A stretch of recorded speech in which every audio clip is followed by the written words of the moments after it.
Hello, my name is Jimmy Richardson. I am a public historian here in the city of Patterson, and my job is to research the African American presence in this city. We welcome you to the Brownstone Inn here in Patterson, where the Huntoon Van Rensa Foundation is celebrating their Underground Railroad 3rd anniversary.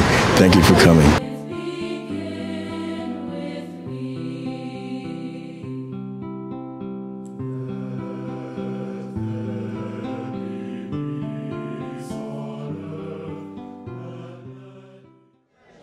Thank you very much. I can't think of a better place to be than here in Patterson, New Jersey, on this auspicious occasion. I think the Underground Railroad represents one of the traditions of our society that we need to lift up more, where people worked and labored and sacrificed at great personal risk to make sure that others would have freedom, justice, and equality. So I'm so pleased to be here tonight.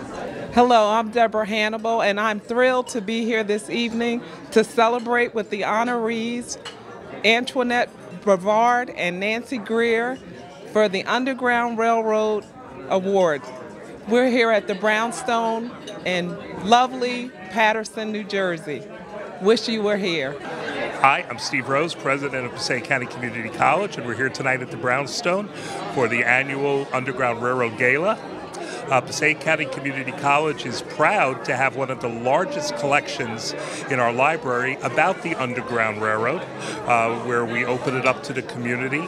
We are proud to be a part of this. So we're proud to be right across the street from the monument, celebrating the Underground Railroad, and we're going to make a big announcement tonight concerning some educational opportunities that are going to be available to students about the Underground Railroad.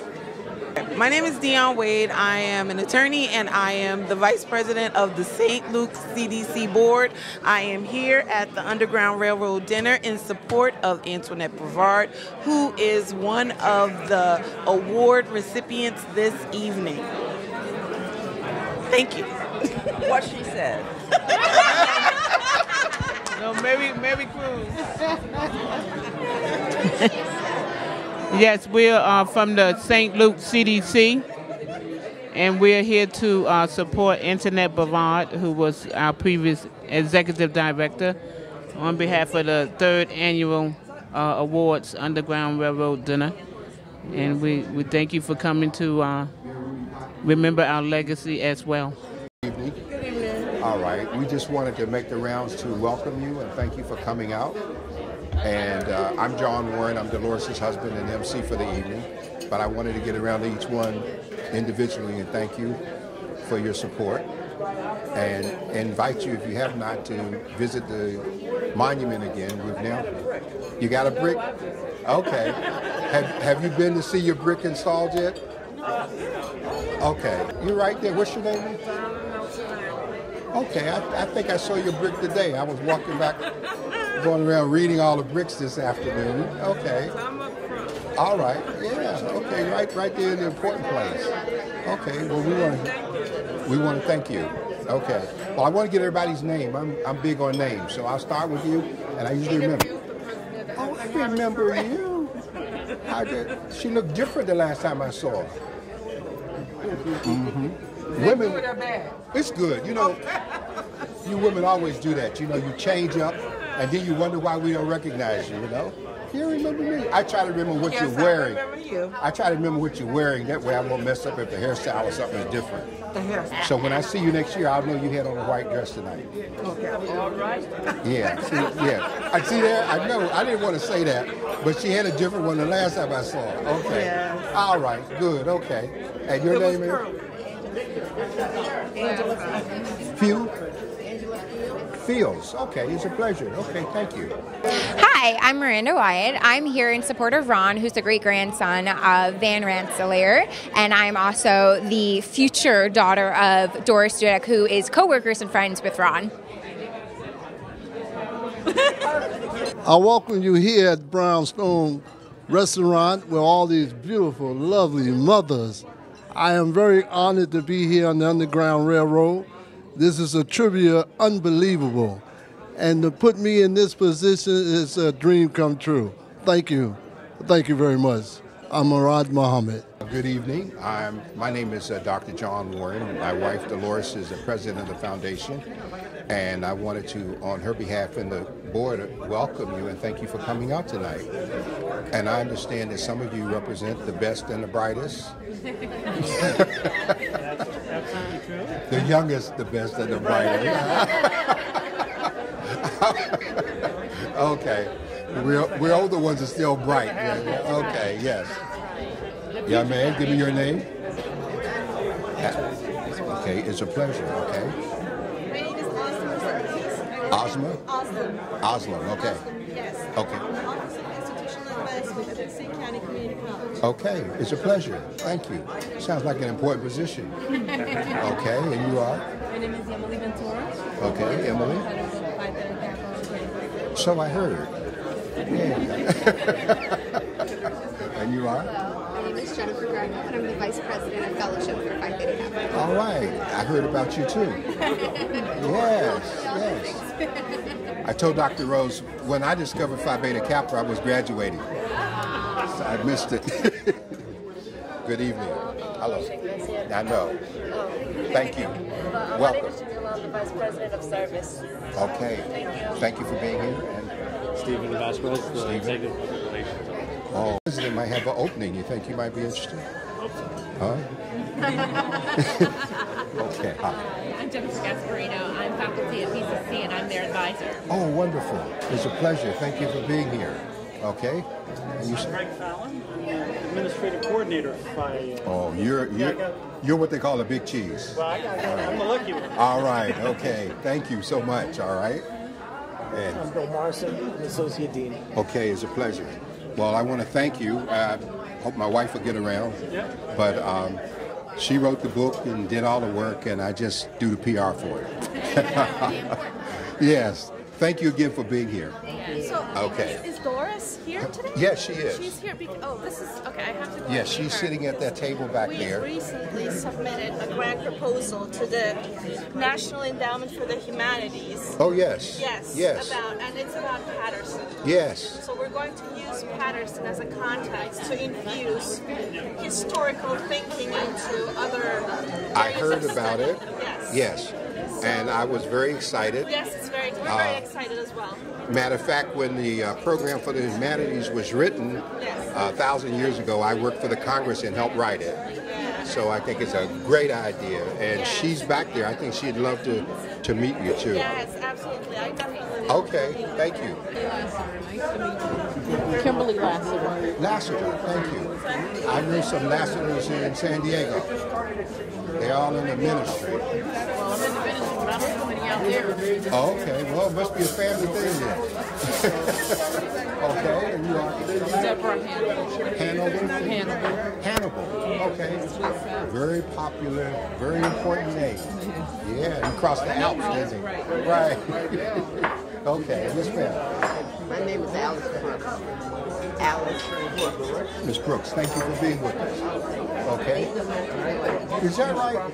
Oh, I would have sworn they were your sister. Wow. She just got a new BFF. Okay. Thank you. And you are.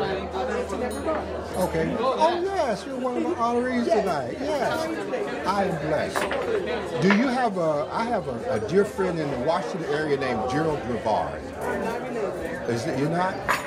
You come from Louisiana area? No, I come from Patterson. From Patterson. Well, somebody in your family came from the K. And sir, you are? Dave Gilmore, we sat together last year. We did? Well, I'm a year older and my memory is a little less strong. So, but glad to see you again. Okay, me too.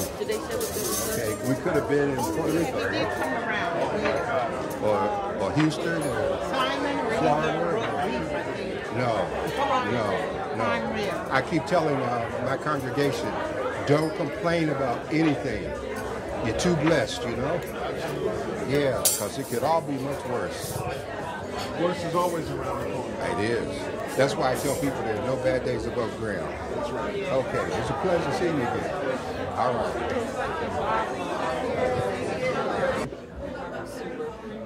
Sister Stuber? Stuber. Thank you for coming. Okay. you know who I am. I facilitated the account for you guys with Chase Bank. Oh, yes. Well, I haven't seen you in a year. I know. I told you person. I said that. I told her. I said it's been a long time. It's been over a year.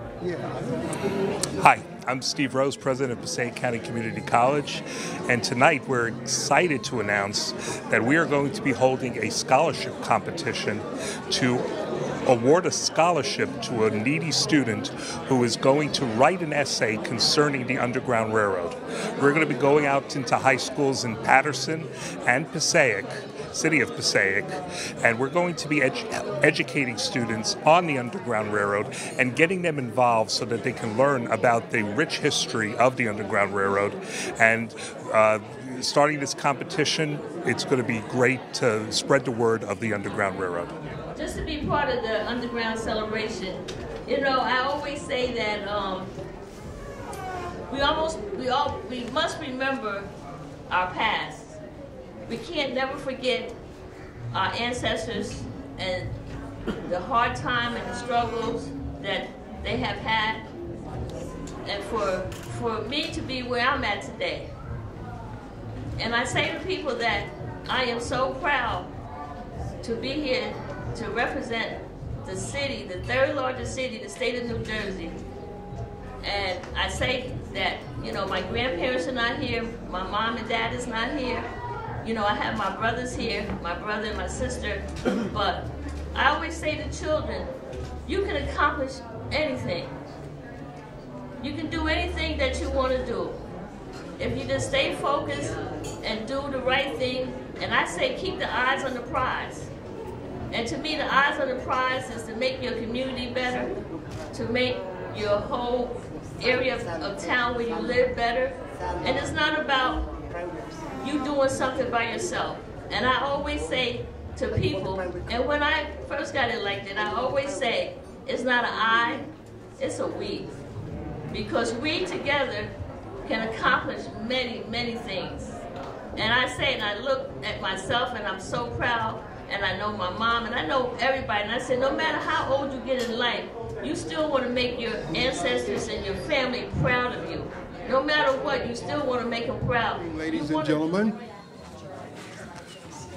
my name is Dr. John Warren. I'm the husband of Dolores Van Rensa Warren, and I am honored to be here with you this evening to welcome you to this Huntoon Van Rensa Underground Railroad Foundation dinner. And out of respect for your time and your being on time, we want to start as timely as we may. And so those who come later can catch up. All right. And so with that, I would like to offer a prayer of invocation, and then we will move forward. If we will bow our heads together. Father, we thank you this evening for this opportunity as we come together in the midst of turmoil and suffering and pain. We acknowledge that we are indeed blessed. We hold up in prayer those who are less fortunate, those who are suffering the perils of the storms and the disasters. And we do not meet without a conscious, not only thanksgiving for what you are doing for us, but a prayer of intercession for each and every soul that's so affected. We thank you for this opportunity as we gather here to acknowledge and honor those things that have been done in the past, and we look forward to the future. And we give you all praise in the name of your matchless Son, Jesus. Amen. I want to thank you. I'm wearing two hats tonight. I happen to be a pastor, so that's why they asked me to do that part. And you're going to witness the singing of Lift Every Voice and Sing. And if you have not seen this before, I think you will truly be touched by it. So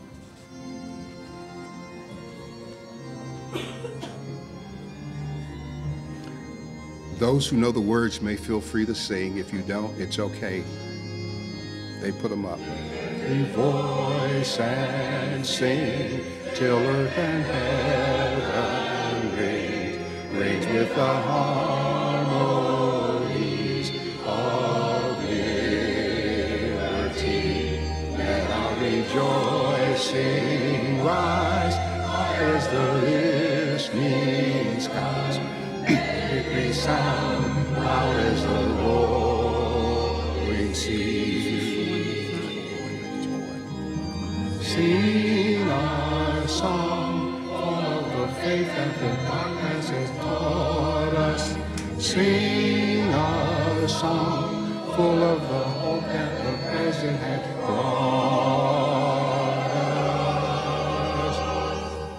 Facing the rising sun of a new day begun, let us march on till victory is won. Road we trod, bitter the grassing rod, from the days when hope unborn had died, yet with a steady beat and our weary feet come to the place for which our Father's Son. We have come over a way that with tears has been watered. We have come treading our path through the blood of the slaughtered. How will we pass till we stand at last by the bright gleam of our high star is cast.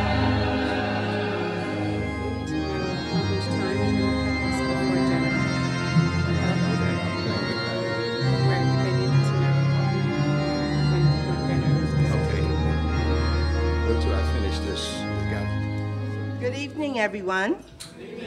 Are you having a good time? Yes. I hope you're enjoying the company of each other. So we're very pleased and honored to have you as our guests this evening. And as the evening wears on, I hope you will leave encouraged and inspired for our young people that are here, that we have to continue to push through and create such great value in our communities. So this is our third annual celebration, and in 2015 we started this celebration. And for those of you who aren't familiar with the monument, every year it gets more extraordinary, and the spirit that it creates on Broadway near the Passaic Community College is phenomenal. So before the weather sets in and it becomes fall and then winter, please take some time and go by and just experience the monument. So in 2015, we presented Bill Pascrell Jr., Congressman Bill Pascrell Jr., Councilwoman Vera Ames, the Parking Authority Commissioner Elise Evans, the Underground Railroad Commissioner, I think in the initial stage, Kamu Kofani, who passed away shortly before we had this event, and he was very instrumental in keeping the community focused on how important this site was to the city and what it represented in terms of the passage to Canada. And it wasn't just that it was Patterson, but the importance of the Underground Railroad. We also, during that year, had a number of group awards, and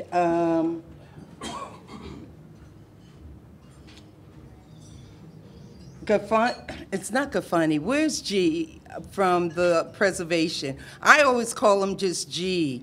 Archimedes, with the, yeah, please, stand again. I screwed your name up, big time.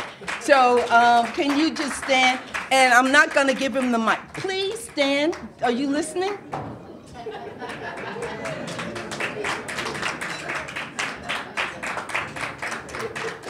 He represents the Patterson Historic Commission. So please, thank you. Tony Perez, who's the executive director of the Patterson Parking Authority, and the 2015 Lantern Award was given to Mayor Jose Joey Torres. The following year, Theodore Best and the Passaic County Board of Commissioners, and in 2016, the Lantern Award went to Ed Dwight, who's responsible for the sculpture at the site. So tonight, you will also give great praise to Antoinette and Nancy for their great work in the community. We always want to find the link. Yeah.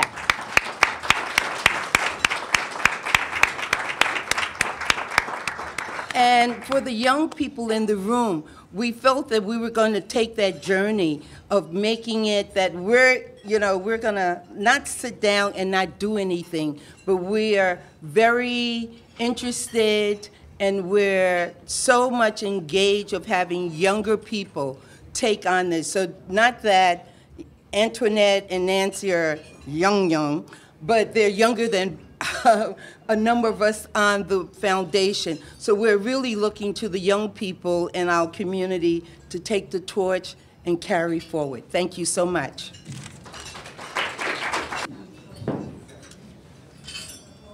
We appreciate Irma taking the lead there and doing that. She's an integral part of the board and plays a very important role in getting things done. I would like to, as we move forward this evening, I want to give the introduction to our guest speaker, and I'm going to do something that's rather unusual in that there's a part of this I want to read because it's so much of who the man is and what he's done and what he continues to do. So as you're quietly eating, I would like to give you this brief introduction to the Honorable Reverend Dr. Benjamin Franklin Chavis, Jr. One of the special things about him is that he was born in Oxford, North Carolina, which is about 12 miles from my hometown of Henderson. So we are Tar Heelers, as they say. We are kindred spirits. And he started his fight in the struggle at a very early age because at the age of 12, he integrated the public library there. It became the first African-American to receive a library card. So he got started very early. And this is something that's a part of the town's history. But we're going to know him for a lot of different reasons as I go forward with this. He graduated from Mary Potter High School in '65, entered St. Augustine College, which is one of the historic institutions in Raleigh, North Carolina. He earned a Bachelor of Arts in Chemistry from the University of North Carolina at Charlotte. A very interesting thing about this is he says that he likes to read books on chemistry for pleasure. So that kind of tells you how well wired his mind is, okay? He received his Master's of Divinity, magna cum laude from Duke University, and a Doctorate of Ministry from Howard University. Again, we are kindred spirits, both coming out of Howard. He was admitted to the PhD program in systematic theology at the Union Theological Seminary in New York, and has completed all of his academic work for his PhD. But you'll see that he's just been busy doing a number of other things. Very interestingly, that back in 1968, he was appointed field officer in the United Church of Christ Commission for Racial Justice. And this commission had been established in '63, and it plays a major role in what happened leading to his involvement with what we now know as the Wilmington 10. In 1969, he was appointed Southern Regional program director for the 1.7 million United Church of Christ Commission for Racial Justice. And in 1985, he was named the executive director. But here's the interesting thing. In 1971, the Commission for Racial Justice assigned him as field officer to Wilmington, North Carolina, to help desegregate the public school system there. And I must say that with the help of the National Newspaper Publishers Association, a film has been done on that historic event from beginning to end, and it's to be released, is it in January, Dr. Chavis? It's going to be made available. So I think it's something that you will really want to see when it comes out. He was among 10 people who were arrested and accused of arson at a very heated and explosive time. And he was a very young pastor there fighting the good fight in Wilmington.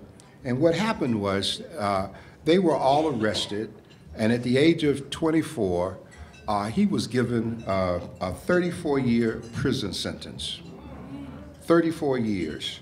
And he served, I believe it was 7 of those 34 years while he went through the appeals process. But one of the fascinating things he says about that is that he didn't serve time, he made time serve him. So during that period, he went to school every day and got a degree, and at the end of the day, they would put the chains on and take him back to jail. And he was able to complete another phase of his education while they were waiting for justice to come through a very slow system. And so what we saw in this was that in 1980, the Federal Fourth Circuit Court of Appeals ordered a new trial, overturned the original conviction for prosecutorial misconduct. And then in 1978, Amnesty International identified he and the rest of these as political prisoners in America. But it didn't stop there. While he was in prison, he wrote 2 books, and I've just been fascinated with one as a pastor. And one of the books was called Psalms from Prison. And he looked at the book of Psalms in relationship to the days that he served, and he used the scripture as a reinforcement in terms of what he was going through. Fascinating book. And then he also wrote another book entitled An American Political Prisoner Appeals for Human Rights. And so he indeed had been a very, very active person. In 2012, he and the surviving members of the Wilmington 10 were pardoned by then North Carolina Governor Beverly Perdue. And I must say that our African-American newspapers played a major role in publicizing the injustice leading up to the pardon that was given to them. But of course, the pardon was no substitute for the indignation and the suffering and what these families went through. So in 1988, Dr. Chavis was elected Vice President of the National Council of Churches. And there he served as chairman of the Prophetic Justice Unit as a minister of the United Church of Christ. In 2013, he began to really write, and it was an exciting time. In 1963, he became the youngest president, the youngest executive director and CEO of the National Association for the Advancement of Colored People, the NAACP, and he held that post for a year. And then he did something else that was very interesting. In 1994, he convened a National African American Leadership Summit of civil rights leaders in Baltimore, Maryland. And they founded the National African American Leadership Summit and continued to be involved in the struggle. In 1995, many of us will remember there was a Million Man March, and Dr. Chavis was appointed to serve as a national director of the Million Man March organizing committee at that time. And so he played a major role in what ended up being one of the first times that we had that number of people march on Washington, D.C. We've had marches since, but nothing to equal that. And so then in June of 2014, he became president and CEO of the National Newspaper Publishers Association, which is 190 years old, representing over 200 African-American newspapers in America. And I'm very happy to say that I am one of the publishers that own 2 papers that are members of the association. And he has done a phenomenal job in terms of continuing to carry the torch. And so we're excited to have him with us tonight. He has a long history of memberships, but perhaps the most important thing was the whole issue of family. And although he's the father of 8 children, recently, within the last 2 months, he lost his wife, the late Mrs. Martha Rivera Chavez. And so one of his daughters is here with him this evening. And I want to tell you that in the midst of this, with all that's happened to him, he's continued to just be right there working hard every day. I have been so impressed with meeting and knowing him and working with him. I've known him for many, many years. He's always serious about righteousness and a righteous cause. He was a protege of Dr. Martin Luther King. He did work with CORE and every group that you can think of. He's worked with Russell Simmons and the Hip Hop Summits, and you name it, he's been there. So we're very proud tonight to have him come before us because he is a walking institute of African American and American history, and he happens to see all people and not just the color of people. At this time, I'm glad to bring before you none other than the Honorable Dr. Reverend Benjamin Franklin Chavis, Jr.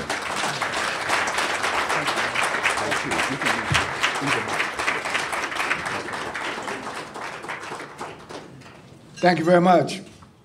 Good evening. Good evening. This is the night that the Lord hath made. And we've come to Patterson, New Jersey. I can't think of a better place to be tonight than right here in Patterson. To the Honorable Mayor, I'm so pleased to be in this city.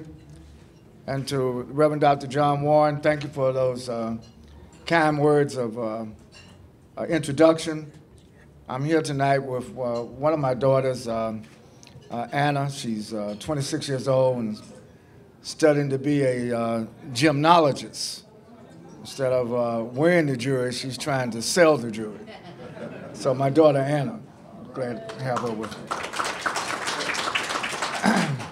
I bring you greetings tonight from the National Newspaper Publishers Association, the NNPA, which Dr. Warren and his family is a proud member of for many, many years. I've been writing for the NNPA since the 1960s, and I was very pleased in 2014 to become the president and CEO.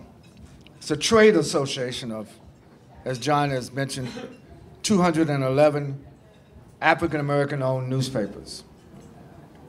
The first African-American newspaper was Freedom's Journal in New York City 190 years ago in March of 1827. And so in 2017, we are celebrating the 190th anniversary of the Black Press.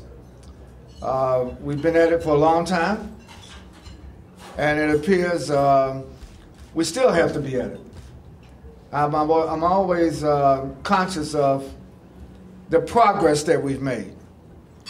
As I look at this audience tonight, and I want to thank the Underground Railroad for the monument for this program. This is your 3rd anniversary.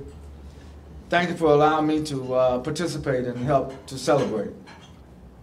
There are many issues that impact the quality of life of African Americans and all Americans. And in fact, given all of the natural disasters and turmoil in other parts of the world, I always tell everybody, look, be thankful for what you have. Be grateful for what you have. And if God has blessed you to have something, be willing to share what you have with others. The Underground Railroad is not just a relic of the past. I would say that in 2017, we still need the Underground Railroad. There are people who are striving to have better life. And I think that we should never be comfortable as long as there's another human being anywhere in the world, not just in America, but anywhere in the world that does not have food to eat or water to drink or shelter or just the basic necessities of life. I tell my own children, don't take for granted where we are. Don't take for granted the progress that we've made. Each of us tonight really live on the shoulders of others who have sacrificed to make what we have possible tonight. And I learned a long time ago when I first got involved in the movement, I'm thankful that I had parents that did not discourage me but encourage me to be involved in the movement. If I have only one regret as I joined the movement at 12 years old, my regret is that I should have gotten involved when I was 5 and 6. Because the truth is, when you become conscious that the playing field is not level, when you become conscious that there are forces that may be operating in a society that prevent people from fulfilling their God-given destiny. I'm a preacher. I believe that God is not the problem. I think we're all blessed. And the striving in life circumstances is not only to find your blessing, but to make sure you maximize your blessing. You know, and I think that you'll never catch me making a pessimistic speech. Yeah, there's some rough times. I'm talking about tonight. There's some rough times in Patterson. There's some rough times in New Jersey. There's some rough times in America. There's some rough times in the world. But the truth is, we've had rough times before. I want you to study what really happened with the Underground Railroad, the sacrifices that were made by people who were, in fact, already free, but decided they needed to do something about the people who were not free. I think about these athletes that are kneeling. Some are standing. Some are kneeling. But they all are conscious that we all need to do something in our own way to make a contribution to make sure that everybody can maximize their God-given gifts and talents. And I want to put an S on the talents because I believe that God gives each one of us many talents, not just one talent. And that's why in my career, John said, I was a chemist. But I got so involved with the civil rights movement. Me and my sister Francine, she's 1 year younger than me, we were both chemistry majors, and we were going to go to medical school and be doctors. And thank God my sister is a doctor, physician. But I got so involved with Dr. King, my ministry at John just became civil rights. I grew up in the movement. Thank God for the movement. And I'm glad that people who were older than me at that time took the time to shepherd me, to mentor me, to guide me, to encourage me. And so in my age now, I feel I have a responsibility to also serve as a mentor and a guide and an encourager to our young people today. I want to say something about the young people here in Patterson. I want to say something about the young people in America in particular.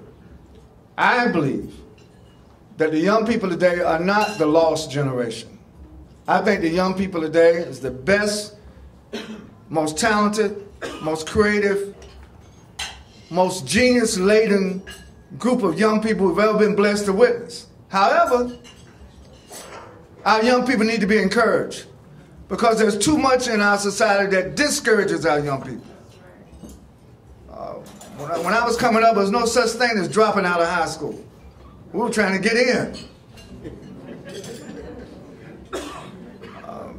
John mentioned I desegregated. That was a big, long word. I didn't know what desegregation meant at 12 years old, but I knew I needed to go in this library and get a book. And I was so thankful that at the time, I guess what I did was not considered legal, but sometimes you do have to push forward and challenge those things that you know are not right. But when I go back now to my hometown in Oxford, there's no sign saying white only. The library is completely open, and people walk on by the library like the books are not even in there.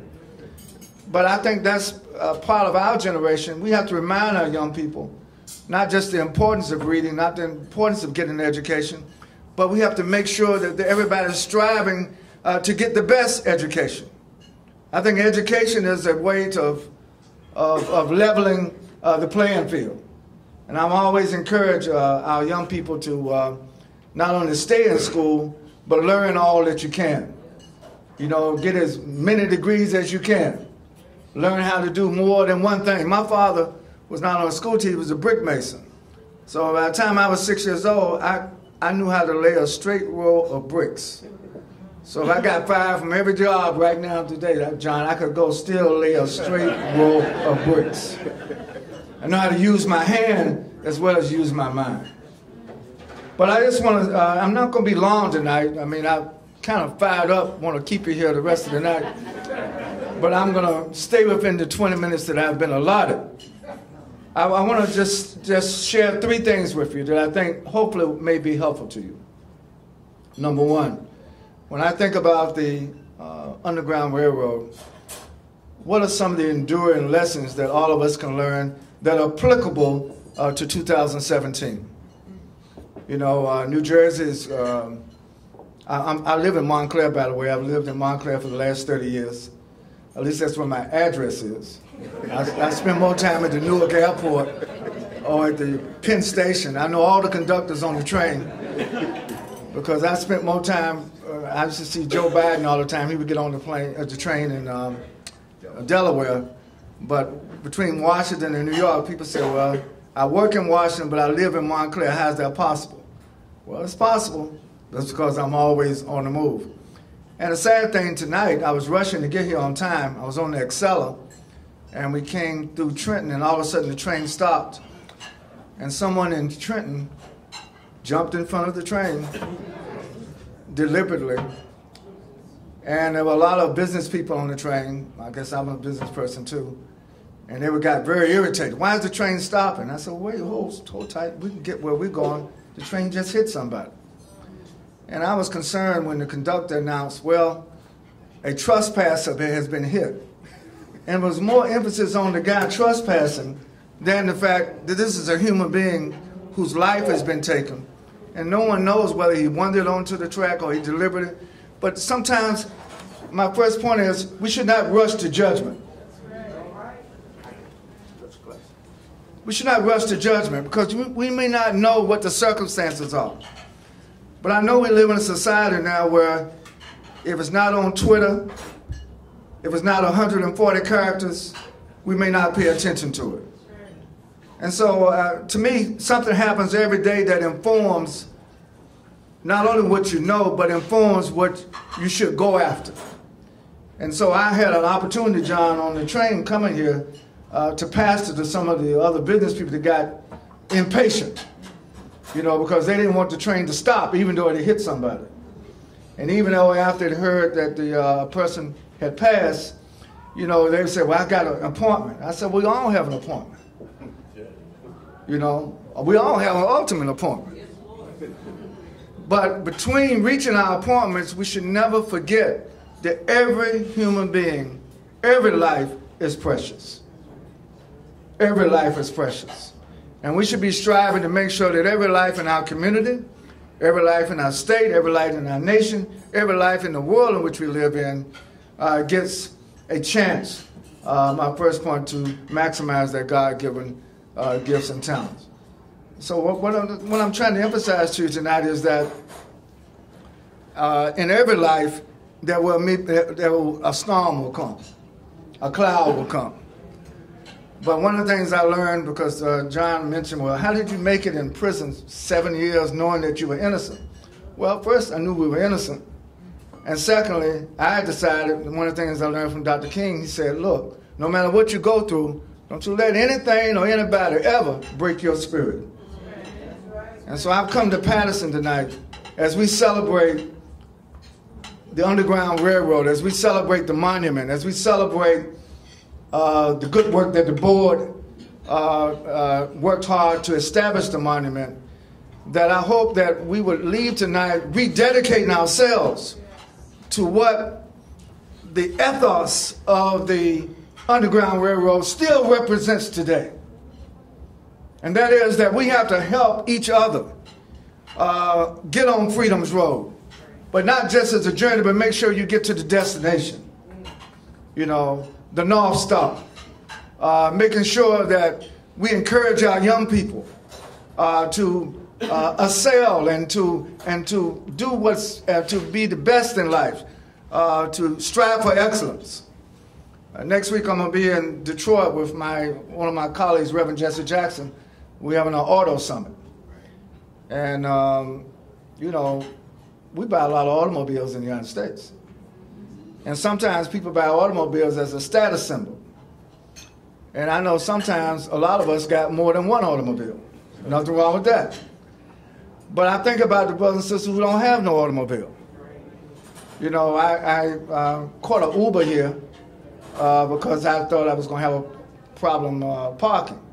And the brother who was driving me, he got a little nervous, he got a little lost. I said, hey, man, that's the way to go. And but a lot of people, and he was nervous, he was an immigrant.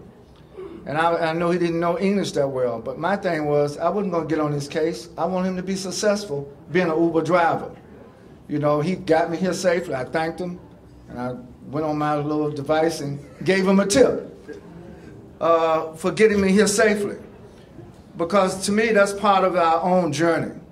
We should always express gratitude and thanksgiving. We're eating a beautiful meal tonight. Somebody cooked that food. Somebody prepared that food. And I guess somebody said, well, somebody paid for it. So we should be thankful for the meal. You know, don't take anything for granted.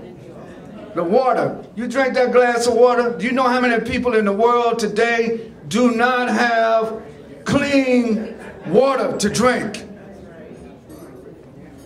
Down in Puerto Rico right now, people are suffering. Don't have a glass of water to drink or a piece of bread to eat.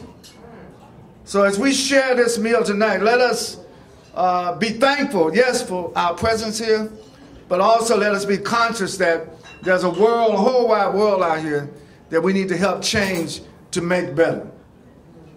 You know, and I think that is what Harriet Tubman and a lot of the people in the Underground Railroad were all about. You know, and I'm thankful that President Obama chose to sign an executive order. I hope Trump doesn't change this one. But to have Harriet Tubman's picture on the $20 bill. And I know some people at the U.S. printing out there, they actually got the plate done. So in a few years, we should have the $20 bill. And I wonder sometimes, how would Harriet Tubman feel about that? On the one hand, I think she would be grateful. But I think on the other hand, Harriet Tubman, if she could come back momentarily from her place of eternal rest, she would say, that's a great thing to put my picture on that $20 bill, but make sure that my picture on the $20 bill means that we are committing ourselves to keep that Underground Railroad alive, to make sure that every human being has not only the possibility, but the reality to experience and enjoy freedom, justice, and equality in their lifetime. In their lifetime. You know, one of the proudest days of my life was in 1993. I was the head of the NAACP, and we had a national convention in Indianapolis. And I was able to invite the Honorable Nelson Mandela. He had just gotten out of prison. This is before he got elected to be president of South Africa, to come and address the assembly. This is in 1993. So after singing the national African-American anthem and after singing also the Star Spangled Banner, Mandela, raised his fist. And so a lot of us on the stage, we raised our fists, but we kind of raised it a little halfway. And I know sometimes, when you get up in age, you just can't stretch your muscles. And I know back in the 60s, I had a big afro, used to wear dashikis. You'd never catch me in a shirt and tie back in those days. But things change because it's not so much the garment that you wear, it is what's under the garment and where you're going and what you're doing and why you're doing what you do that really makes a difference.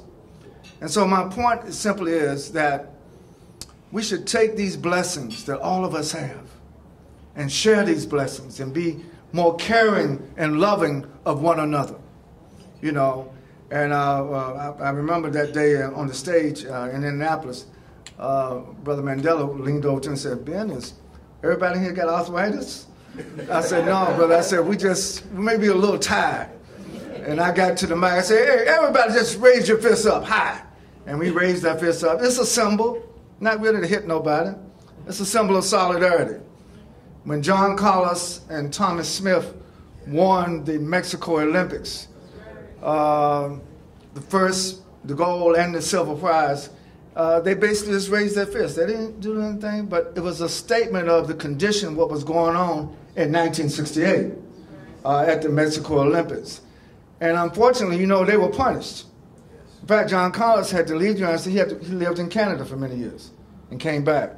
So a lot of times, like Colin Kaepernick now, when you make a statement, even when you kneel, people will punish you for doing what is right or looking after. But you have to not let what society melts out to you ever to break your spirit. So I was talking to Colin last week because the NMPA is doing a story on his travail and how this is catching on. Not to disrespect the flag, not to disrespect the anthem. That's not what it's about. It was about calling attention to disproportionate police brutality, by disproportionate injustice in the criminal justice system. That's why it started. And my father was a World War I veteran. And in our household, when I was growing up, everybody said, "Yes, ma'am," "No, sir." Sometimes today, when I open the door for women, people say, "Oh, where are you from?" I said, "From North Carolina." And my father was so chivalrous, he would be driving down the street, and if it was a woman, no matter whether she's black, white, Latino, he would slow down the car and tip his hat. And as a child, I said, "Dad, who is that person?" "Son, it's not matter. I don't know the name." You should always show respect to women. And I think that a lot of times today, the values that we give our children, don't think when a lot of people criticize a lot of the rappers for using foul language. And I tell parents all the time, don't you think your children didn't get that foul language from you? Because young people witness and hear at a very early age what their environment says. And that's why me and Russell Simmons started the Hip Hop Summit Action Network, because we want to encourage these rappers. To me, I believe in freedom of expression, but you have to be responsible for what you put out. You can have freedom of artistic expression, but you have to take responsibility for what you articulate. And I just want to go now to the third point, and that is that I think that we have a great opportunity next year in 2018, it's the midterm elections. I think New Jersey needs to have the highest voter turnout ever before. We need a large voter turnout. And I noticed in the last election, the turnout was okay, but it should have been much higher. I think the right to vote is a precious right to vote. And we should never take for granted this right to vote. A lot of people complain, but then don't go to the polls. You got to go to the polls. So I would hope that the Underground Railroad will find a way how to get people to the polls as an expression of our support of the Underground Railroad. I think it's something that civic responsibility is something that we all have to take very seriously. I think that the consequences of not voting will give us more of possibly what we have today. And I think if we want to make some change, we got to get more people engaged. Want to make change, we got more people voting. And not only to vote, but knowing why they vote and who the right to vote for. I was so thankful to hear the mayor of Patterson talk about how proud she is now to be the mayor. And I'm glad that she's the mayor, and we should show the mayor support in all of our cities and all of our elected officials. I was just last week, John and I were in Washington for the Congressional Black Caucus. There are 49 African-American members in the Congress of the United States now. And every year, all the publishers, we meet with the members of Congress. Because a lot of times, we tend to think that we don't have a lot of power to change things. I think sometimes we underestimate what we can do. I know that next year, 2018, will be the 50th anniversary of Dr. King's assassination. And I know people are already going to be asking, well, how far have we come since April 4th, 1968? You know, I think we've made some progress. I know we've made progress. But a lot of times when negative things happen, we tend to, as I would say, as Stoker Carmichael used to say, sometimes we get amnesia. We forget too quick. There will always be challenges. In fact, when you make progress, there's always going to be a response to that progress. And sometimes the response to progress is not necessarily to go forward, but to go backward. And I think that's where we are now in 2017. 2018 is going to be a pivotal year. Now, I'm talking about 2020, I'm talking about 2018. That is going to be a year that's going to determine whether our nation goes forward or whether it goes backward. And I'm hoping that everybody that supports the Underground Railroad, we want to make sure that our nation goes forward next year and not backwards. Thank you so much for listening. God bless you all. Let us stay together. Let us support the Underground Railroad. God bless you all. Thank you.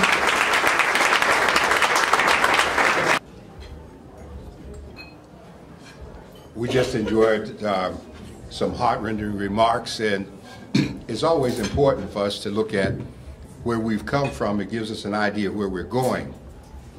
And I'm very proud tonight to have standing beside me not only my wife, Dolores, but the lady here who wrote the book, who did the research, who the people here fell in love with, to help make this a reality over, some 20 years. And she works at this all the time, nonstop. She is involved. I know Dr. Rose knows it, Eric, Irma, they all know how she gets them on the phone, does these long board conference calls, and sometimes I try to take her computer away from her at night and try to lock it up so that she can get rest, because she will sit working with this foundation, and she will sit 8 and 10 hours at a time looking at things to do and with ideas. And so I wanted to bring her up here because she's gotten shy as she gets older for some reason. I don't know why. But I thought it was important for her to come here, and not only did she rewrite the book that you see here on the screen, but she has donated all of the proceeds from the book to the Underground Railroad. And that just shows how much she's in love with it. So I didn't want us to get any further without her having a chance to say hello and have some comments. And she didn't know this was going to happen, but I insist. All right, here you go.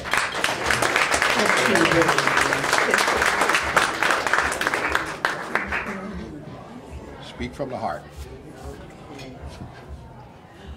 You know, my dedication to the Underground Railroad is, I think it's my, well, I should say it is my life. It is my life. Speak loudly. And the legacy of the Underground Railroad is very important. One has to carry forward to the best of their ability. You know, I put out, in 2008, Tony Perez asked me to write, about 5 sentences that really tells what the Underground Railroad really means. And I sat and thought about that, and I thought, okay, and this is what I wrote, each generation must travel its own dark journey out of oppression. Now that means every single generation has its own challenges. And there are outside things, okay, that challenge us. But it also means internally, each generation must travel its own dark journey out of oppression. They must walk brave and fearless, powerful lanterns of abolition. And that means that no matter what comes your way and feels as though it is insurmountable, you do have the guts and you do have the courage and you are brave and a fearless person. And that's how I got over.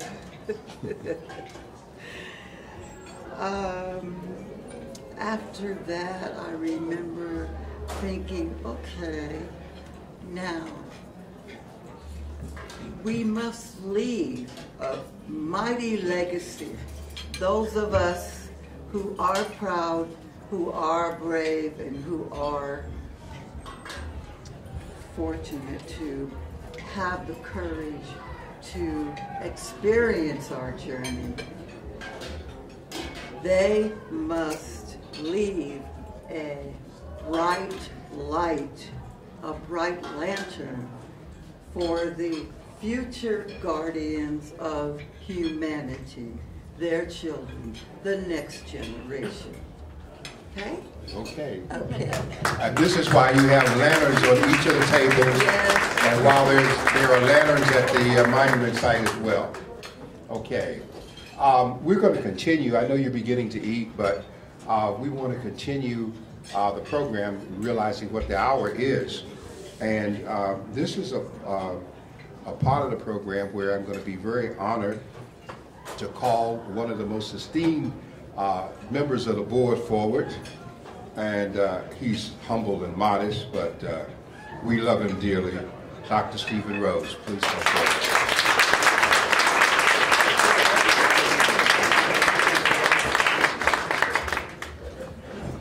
Well, good evening.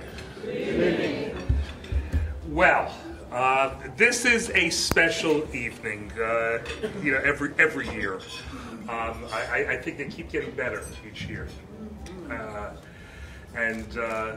Usually when you come to one of these things and you hear a guest speaker like we just heard, sometimes you're lucky if you get one or two things out of that speech which you'll remember.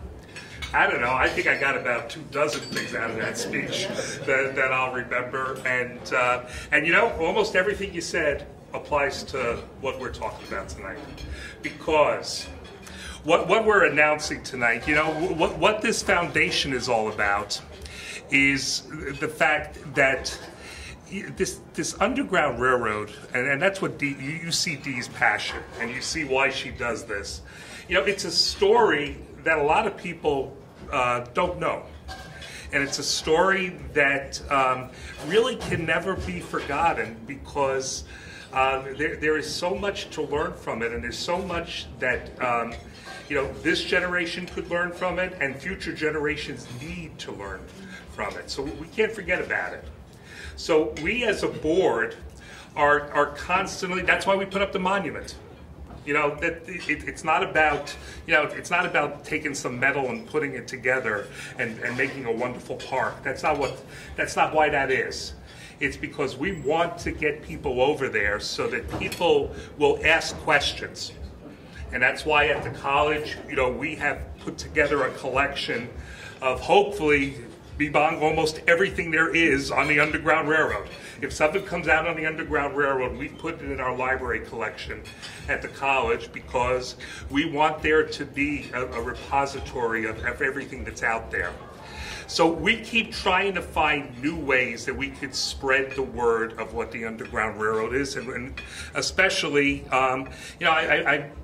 being an educator, we always make studies. So I've done a few little focus groups with some of our students, and I get a few together, and I've said, well, what do you know about the Underground Railroad? And I'll tell you, unfortunately, very, very little, if nothing, about it. And we're trying to change that.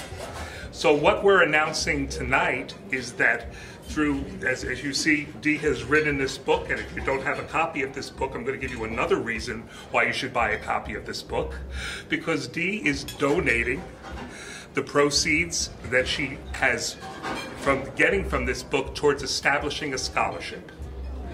And what we're going to be doing, so two things are going to happen, and you heard our speaker talk about education, the great leveler in our society. We need to encourage education. So what we're going to do is we're going to start working in the high schools. We're starting with the Patterson schools and the City of Passaic schools first. And we're going to go in and we're going to have a little scholarship competition. And we're going to have students write about the Underground Railroad. And we're going to work on this, and through doing this, hopefully we're going to get people to understand about the Underground Railroad first. So this is doing two purposes. Get out there, talk about the Underground Railroad, get people to understand what it is, and then we'll be able to award a scholarship each year through fundraising and through the wonderful generosity of Dee giving proceeds from this book to doing it. And we get this going, and hopefully we'll be able to give 2 scholarships and 3 scholarships and 4 scholarships and keep this dinner going and raise lots of money for more scholarships. And by doing that, we're going to extend it to all of Passaic County, and maybe we'll get beyond Passaic County someday. And when we can do that, hopefully more and more people will learn about the Underground Railroad, and that's what this is all about. And we're going to just keep doing it and doing it until we get it right.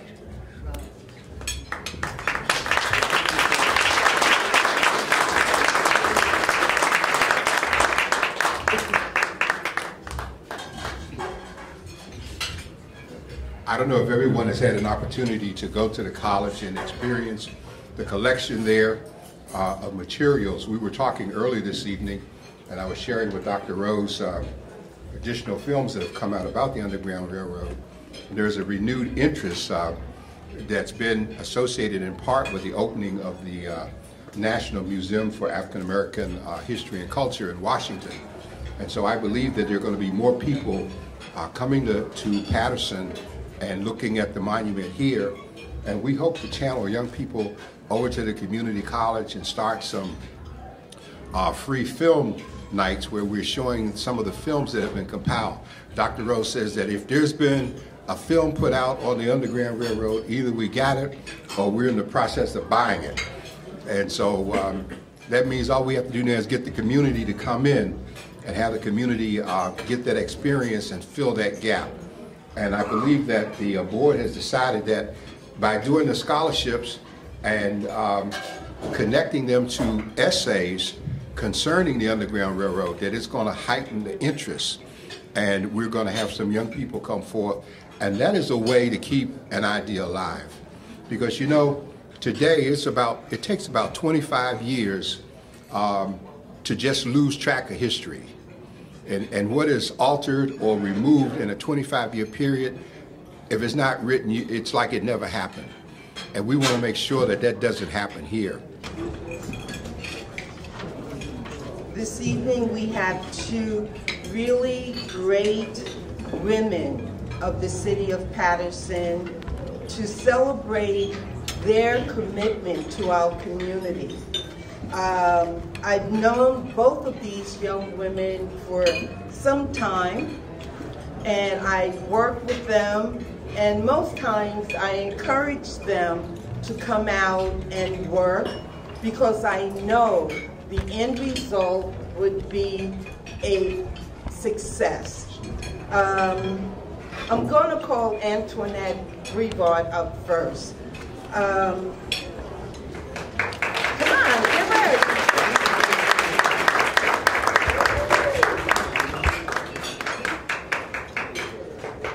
I got the opportunity to really work with Antoinette a couple of years back.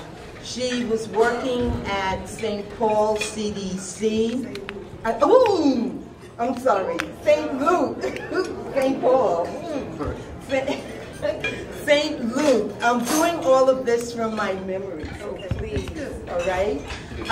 St. Luke's CDC, and the CDC in town emphasize programs that really enhance the quality of life for young people, for adults, and Antoinette always have that seeking spirit of what I can, what can I do? Is this good? And sometimes it's really good when you're out working in the community, because sometimes you say, enough already.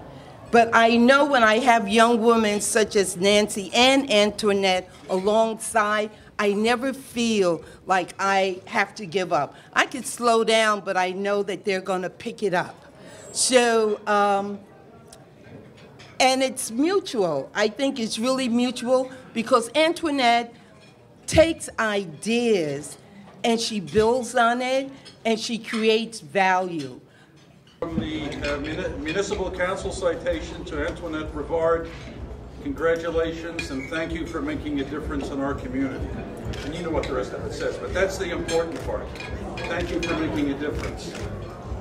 And at the state level, from the New Jersey Legislature, commendation and praise extended to Annette Brevard by the citizenry of the 35th New Jersey Legislative District through the elected representatives. Congratulate you on being honored during the 3rd annual Underground Railroad Awards Dinner. Your commitment and dedication on uplifting our community is commendable and is worthy of celebration. And today, we salute you. Signed, Senator Nellie Coy, Assemblyman Sylvan Sunter, and Assemblyman Benji Woman. Congratulations. And it gets better. Congratulations, my dears. You are our 3rd Underground Railroad. That's speaking of the doors.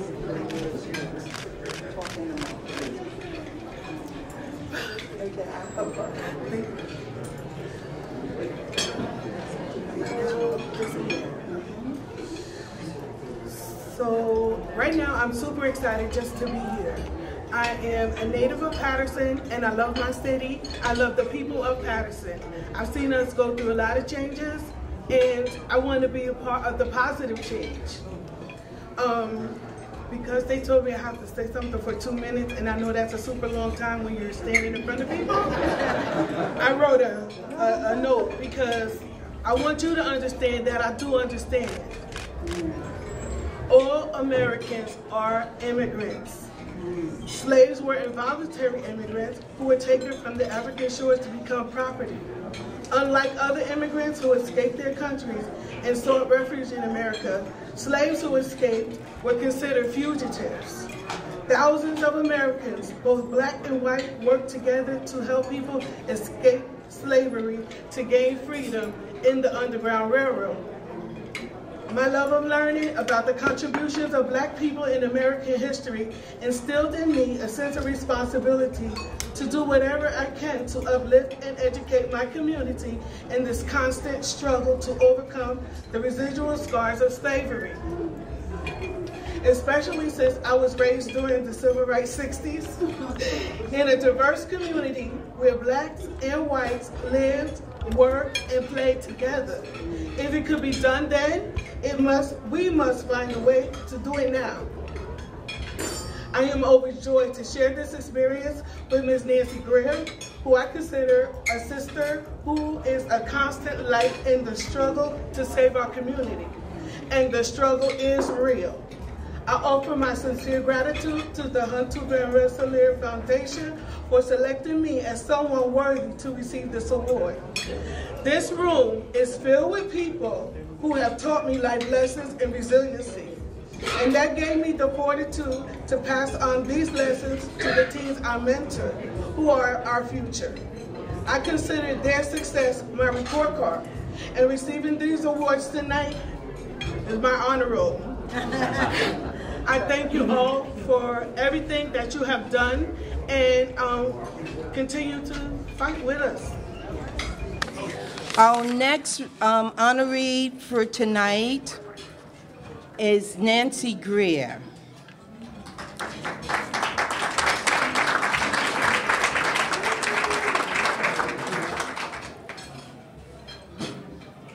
Nancy Greer.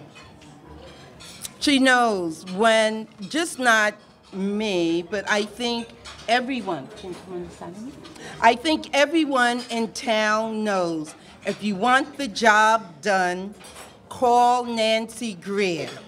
Even if they don't totally believe in all of her philosophies and ideas, they'll call her because they know that she can get the job done. Nancy is one of those few people in town that, as Dr. Chavez said, is so talented. She works for the city's Department of Economic Development in their neighborhood assistance office. So for us, that meant go to the belly of the beast, Nancy, and take care of the folks in the belly. Nancy's done that without complaining. She's actually our little silent giant. Really, she is. You know, folks here come, she can be totally unassuming, but she has purpose, always with purpose. Dr. Chavez also spoke about voting. One of Nancy's primary goal is to register voters. This past week, on National Voter Registration Day, we planned an event at a local community center, and the folks attending, the participants, were sort of low, but Nancy clearly said to everyone in the room, other folks that came with social services in case someone needed some assistance, she said, don't worry, we've already voted, already registered 398 participants in voting, getting registered. So, yeah, I think that deserves some hand clapping in here. So if we had to sum up this little giant, we would definitely say that she's queen of community organizers in town. She's a doer of the work that needs to be done in our community. She has integrity. You can depend on Nancy Greer. And with all of that, this is not just her first award. She's received many. And one, you know, I think we received one together maybe some years back, Women of Empowerment in the Community. We shared with a number of other women in town. So this little giant of a person is on that purposeful path. She brings us along, like if you want to fight, fight me, but you're still coming. And I think that's tremendous in our community, because right now we're probably thinking later. There's no later with Nancy Greer. So please help us celebrate Nancy Greer's commitment to her community, to the young people, old people, every people in Patterson. Nancy Greer. Before you take the mic, you got to get your award. Boy, they want this mic tonight. You inspired them, Dr. Chavez. I'm sorry, I have to take the mic first. Because I cannot, can I hold that? Yeah, I cannot accept this award without calling up a few people, because these people we are a team, and they are what makes me. And the first person is Miss Irma Gorham. The second person, Miss Ida Pugh, I think she left. Then she went to the ladies' Okay, room. Donna Ivy Nelson, Jimmy Richardson, Harold Wims, Major Roberson, Brother Bilal, Brother Muhammad, And Miss Francis, please come up here and Yes, accept it please with come. me, because I can't take it by myself. We work as a team in many different fashions. So please come. Yes. Now you can give it to me. Yes. Okay, yes, please. Jimmy, you too? Yeah, Jimmy, You want to stand up in front? Stand up, go up in front. You go in the front. That's Everyone's up in front. Yeah. Come on up. Come on up. Okay.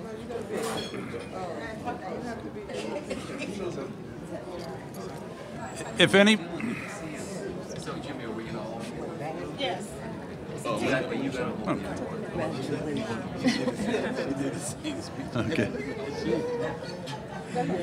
If anybody, if there happens to be someone in this room that had just met Nancy for the first time, I think what would go through your head is definitely her reputation precedes her. I mean, and we have a few awards for you tonight. The first one is from the City of Patterson, the Municipal Council citation. This citation, and you are hereby recognized and congratulated by the citizens of the City of Patterson for outstanding civic contribution. Our city is greatly enriched because of the dedication of its people. We extend our gratitude and appreciation for meritorious service. Yes. Okay. Yes. From the Senate and General Assembly of the State of New Jersey, Nancy Greer, honoring, congratulations on you being honored by the 3rd Annual Underground Railroad Awards Dinner. Your commitment and dedication in uplifting our community is commendable and is worthy of celebration. Today we salute you. Signed, Senator Nellie Pye, Assemblyman Benson something, okay, and Assemblyman Benji Wimberly. Okay. And there's one more. One more. Okay. We're going up to the federal level now. Yeah. Certificate of Special Congressional Recognition presented to Nancy Greer, 2017 Underground Railroad awardee in recognition of outstanding and invaluable service to the community, signed by Bill Pasquarel Jr., Member of Congress.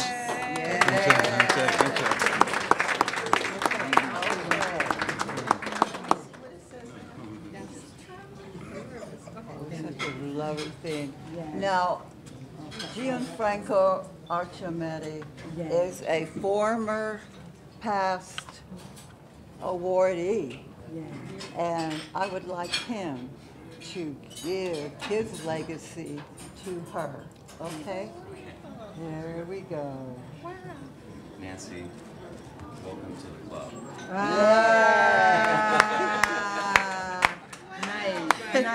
Nice. Gianfranco said, welcome to the club. Yes. I want all of the board members to come forward. You want to get the award for Dr. Chavis? Okay. Yeah. Yeah. Beautiful. This last award, this award we want to give is to our honored speaker this evening, Reverend Dr. Benjamin Chavis. I know he's probably got 1,000 awards, but he doesn't have one like this one. Oh, no. And so we're going to ask him to come up, and this is the Lantern Award, as the Lord spoke so much about being a light, and he has certainly been and continues to be a light to all of us. So at this time, Dolores, you want to read the award? I'll read it. Okay. 2017 Huntoon Van Rensa Underground Railroad Lantern Award to Dr. Benjamin Chavis Jr., leaving a mighty legacy. Yeah. Dr. Chavis. Dr. Chavis, this is our highest award for 2017. Congratulations. Thank you. Okay. Well, I'm honored tonight to share this award with the other awardees. Congratulations to them. And thank all of you very much for this recognition. I believe that, optimistically, that we are going to make our world a better place. We are going to make our city a better place, our state. And we begin by doing that by each of us doing all that we can every day of our life. God bless this gathering, and thank you so much.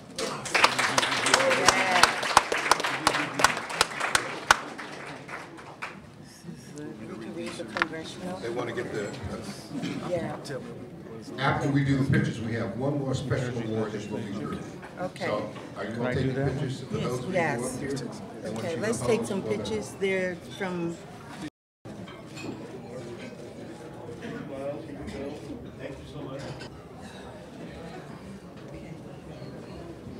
Good evening, everyone. I'm going to do what Elizabeth Taylor told her fifth husband. I won't keep. Okay. I'm going to do what Elizabeth Taylor told her fifth husband. I won't keep you long. Ladies and gentlemen, in life, there are a lot of things that are special, but there are two things that are very emotional for us as human beings. And one of them happens to be a special gift, the unexpected gift at an unexpected moment. And I'd like Dee Van Rensa, or Dolores Van Rensa Warren, to please come up and stand beside me. Dolores. I've been knowing Dolores for about the past 6 or 7 years, and working with the Underground Railroad Foundation. And in working with the foundation, I must say that what has happened to me is I have been granted a scholarship of purpose. And the purpose happens to be to do research about the African American community and presence in Patterson. I've been very fortunate to have uncovered a lot of information that has been vital to to help it. Thank you. You know exactly where I'm going. I'm a little nervous. I feel like I'm on trial. But with this research, I have really gained an incredible education, and I hold a lot of that I hold a lot of it to Dolores to hold for me, because she has encouraged me and she has pushed me to continue to do research. And one of the things that I have been uncovered just this week, I got a phone call the other night, and what has been uncovered or found, which has been lost for the past 45 years, is the demolition of Near's Drugstore. Now, those who know the history of the Underground Railroad know how important that is, because that is part of the Underground Railroad and the site where the monument now stands. So, with that being said, I'd like to offer this gift from me. Now, I think there's also another thing that's very special is to receive an honor from your peers. Now, me and Dolores have not always agreed on everything, although history has always straightened it out. Right. It has always straightened it out. We have not always agreed. But we honor and I respect her because she has helped me to be more disciplined in my research, and we do talk quite frequently. And she always straightens me out. And Jimmy, you got to do it this way, and you should do it this way. And I do appreciate that help, because she's right. She's right, and she's exactly right in what she's telling me to do. And this plaque that I'm offering to her is a companion to the Underground Railroad monument plaque down at the Underground Railroad site. I won't read it tonight because I want you to go down and see it for yourselves. Due to time constraints and of course the wrong glasses, I really want you to go down and see it, because the Underground Railroad site here in town is really going to be a wonderful place to visit. Thank you so much. And part of my last thing, Dr. Ben, black seeds keep on growing. Don't leave it. You have to take the picture with the... Oh, yeah. Somebody's got to take my picture, right? Yeah. Father, we thank you for this evening of fun and fellowship. And we ask that as we leave this place, that you not let us leave your presence, that your ministering spirits go with us and keep us as we give you praise in Jesus' name. Amen. Again, thank you from the Huntoon Van Rensa Underground Railroad Foundation Board members, and for all that you do. Good evening. Hi, I'm Janet Johnson. We're here at the Brownstone. This book, Bridge to Freedom, is available at Amazon.com. Proceeds from this book goes towards the Bridge to Freedom Foundation to pay for scholarships for high school students. This book is my cousin Dolores Van Rensselaer's lifetime legacy, speaking about the Underground Railroad.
My name is Dolores Van Rensa.